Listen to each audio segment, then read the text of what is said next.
आज आपण शिकणार आहोत lesson number 8 the use of pronoun म्हणजेच सर्वनाम. Pronoun stands instead of a noun म्हणजेच नामाच्या ऐवजी वापरल्या जाणाऱ्यास सर्वनाम असे म्हणतात. Example, Raju fell into a river. He was seen by Meena. हे आपण एक्झाम्पल घेऊया. म्हणजे राजू एका विहिरीत पडला आणि त्याला मीनाने बघितलं पडताना. This, that, these, those, I, my, we, our, your, he, she, it, they, what, which, who, whom, whose, etc. are known as pronouns. प्रोनाउन्समध्ये केव्हाही 3 प्रकारचे पुरुष जे आहे ते विभागले गेलेले आहेत. पहिला आहे प्रथम पुरुष, ज्याला आपण फर्स्ट पर्सन असं म्हणतो. दुसरा आहे द्वितीय पुरुष, ज्याला आपण सेकंड पर्सन असं म्हणतो. आणि तिसरं आहे तृतीय पुरुष, ज्याला आपण थर्ड पर्सन असं म्हणतो. यामध्ये सब्जेक्ट, ऑब्जेक्ट, पॉझेसिव्ह डिटरमायनर, पॉझेसिव्ह प्रोनाउन आणि रिफ्लेक्सिव्ह इन्फिनिटिव्ह असे भाग असतात. फर्स्ट पर्सनमध्ये जर आय आणि वी असेल तर ऑब्जेक्टमध्ये मी, अस, पॉझेसिव्हमध्ये माय, अवर, पॉझेसिव्ह प्रोनाउनमध्ये माइन, अवर्स आणि रिफ्लेक्सिव्हमध्ये माय सेल्फ, अवर सेल्फ असेल. वेअरएज द्वितीय पुरुषवाचकमध्ये जर दे आणि यू असेल तर ऑब्जेक्टमध्ये दी, यू, पॉझेसिव्ह डिटरमायनरमध्ये दाय, युअर, पॉझेसिव्ह प्रोनाउनमध्ये दाइन, युअर्स आणि रिफ्लेक्सिव्ह इन्फिनिटिव्हमध्ये दाय सेल्फ आणि युअर सेल्फ असं वाक्य येईल. थर्ड पर्सनमध्ये ही, शी, इट, दे, ऑब्जेक्टमध्ये त्याचं रूपांतर हिम, हर, इट, देम, पॉझेसिव्हमध्ये त्याचं रूपांतर हॅज, हर, इट्स, देअर, पॉझेसिव्ह प्रोनाउनमध्ये त्याचं रूपांतर हिज, हर्स, इट्स, देअर्स आणि रिफ्लेक्सिव्हमध्ये हिमसेल्फ, हरसेल्फ, इटसेल्फ आणि देमसेल्फ असा होतो. सर्वनामाचे प्रकार जर बघितले तर टोटल 7 प्रकारचे सर्वनाम आहेत. पहिला सर्वनाम आहे पर्सनल प्रोनाउन, दुसरा आहे इंट्रॉगेटिव्ह प्रोनाउन, तिसरा आहे डेमॉन्स्ट्रेटिव्ह प्रोनाउन, चौथा आहे इनडेफिनेट प्रोनाउन, पाचवा आहे रिलेटिव्ह प्रोनाउन, सहावा आहे रिफ्लेक्सिव्ह एम्फेटेटिव्ह प्रोनाउन, सातवा आहे डिस्ट्रीब्युटिव्ह प्रोनाउन. आता आपण पहिला जो प्रोनाउन आहे म्हणजेच पर्सनल प्रोनाउन तो बघूया. एखाद्या व्यक्तीचे नामाऐवजी कर्ता किंवा अप्रत्यक्ष कर्माच्या जागी वापरले जाते. Example, she knows me.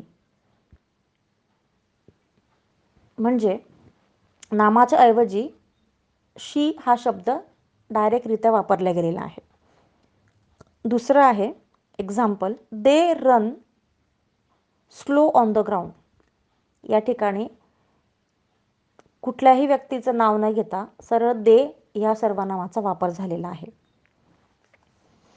Interrogative pronoun, the pronouns are use for asking with what, where, which, who, when, whom, how, whose, why. म्हणजे WH शब्दांनी प्रश्न विचारला असेल त्यांना प्रश्नार्थक सर्वनाम असे संबोधले जाते. जसे who is she, which dress do you like most, what is your name. Which जे आहे ते व्यक्ती तसेच वस्तूंसाठी वापरलं जातं.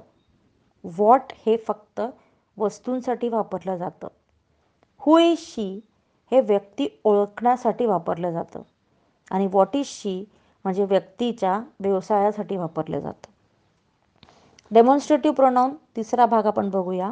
त्याला आपण दर्शक सर्वनाम असं म्हणतो. जवळच्या किंवा दूरच्या व्यक्ती किंवा वस्तू दाखवण्यासाठी वापरल्या जाणाऱ्या सर्वनामांना दर्शक सर्वनाम असे म्हणतात.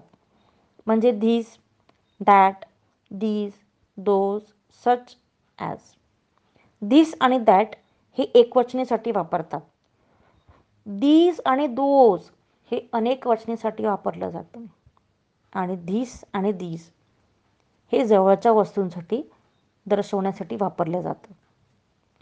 व्यक्ती दाखवण्यासाठी यापैकी आपल्याला सर्वनाम तिन्ही लिंगांमध्ये वापरता येतात.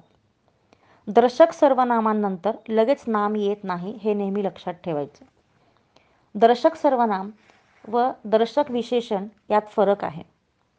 दर्शक सर्वनामामुळे नाम आल्यास ते दर्शक विशेषण संबोधले जाते. चौथा प्रकार आहे इनडेफिनेट प्रोनाऊन म्हणजेच अनिश्चिततावाचक सर्वनामे. नामांच्या सामान्यपणे उल्लेख किंवा सर्वसाधारण अर्थ निर्देश करतात. स्पष्टपणे नामांची जागा घेत नाहीत. निर्देश केलेल्या नामांचा उल्लेख करतात. जसं सम आर बॉर्न अनलकी म्हणजे इथे काही लोक हे भाग्य घेऊन जन्माला येत नाही. ऑल वेअर सॅड, आता याच्यात ऑल दिलेला आहे पण ऑलमध्ये कोण कोण दिलेले ते दिलेलं नाही. त्याच्यामुळे हे एकत्रितपणे ऑल सम सारखे जे शब्द आहे हे या ठिकाणी वापरले जातात. त्याचप्रकारे one, everyone, few, a few, both, several, everybody, others, all, many, any other, anything, anybody, anyone, something, someone, somebody, some, nothing, nobody, none यासारखे शब्दसुद्धा वापरले जातात. पाचवा प्रकार आहे रिलेटिव्ह प्रोनाऊन म्हणजेच नातेसंबंध दर्शक सर्वनाम. A relative pronoun is not only takes the place of a noun but also joins two statements. म्हणजे जे वाक्य नातेसंबंध सर्वनाम फक्त नाम म्हणून नव्हे तर दोन वाक्यांना जोडण्याचे कार्य करते त्याला रिफ्लेक्सिव्ह रिलेटिव्ह प्रोनाऊन असे म्हणतात. This is a book I purchase from the market. This is a dog I like very much. I am the first student the teacher praise. या तीन वाक्यांमध्ये who, whose, whom, that, which यांना relative pronoun असे म्हणतात. म्हणजे for example आपण जर धरलं तर this is the book that I purchase from the market म्हणजे हेच ते पुस्तक की जे मी बाजारातून विकत आणले होते. सहावा प्रकार येतो रिफ्लेक्सिव्ह प्रोनाऊन. यालाच आपण एम्फेटेटिक म्हणजेच नातेसंबंध दर्शक सर्वनाम सुद्धा म्हणतात. When a sentence contains the subject and the object to refer same person or anything adding word like self, to my, your, it as, etc. in singular plural, it is called reflexive pronoun. I myself said so म्हणजे मी स्वतः असं म्हटलं. शी cannot cook herself म्हणजे ती स्वतः स्वयंपाक नाही बनवू शकत. सेवन्थ आणि शेवटचं सर्वनामचं प्रकार म्हणजे डिस्ट्रीब्युटिव्ह प्रोनाऊन. त्यालाच आपण व्यक्तिदर्शक सर्वनाम असेही म्हणतो. अनेकांपैकी एकाच व्यक्ती किंवा वस्तूचा उल्लेख एकाच वेळेला करण्यासाठी जी सर्वनामे बोलली जातात त्याला व्यक्तिदर्शक म्हणजेच डिस्ट्रीब्युटिव्ह प्रोनाऊन असे म्हणतात. Each of the boy was sitting. Each of the boy was writing. Neither of the man has money. म्हणजे एवढ्या सगळ्या लोकांच्या गर्दीमधून आपल्याला ज्या वेळेला एकाच मुलाबद्दल ज्या वेळेला बोलायचं असलं त्याच वेळेला आपण असं म्हणतो की each of the boy was writing म्हणजे प्रत्येक मुलगा जो आहे तो लिखाण करत होता. आता अशा प्रकारे आज आपण प्रोनाऊन्सचे प्रकार बघितले. आशा आहे तुम्हाला सगळं समजलंच असेल. हा व्हिडिओ बघण्यासाठी खूप खूप धन्यवाद. थँक्यू.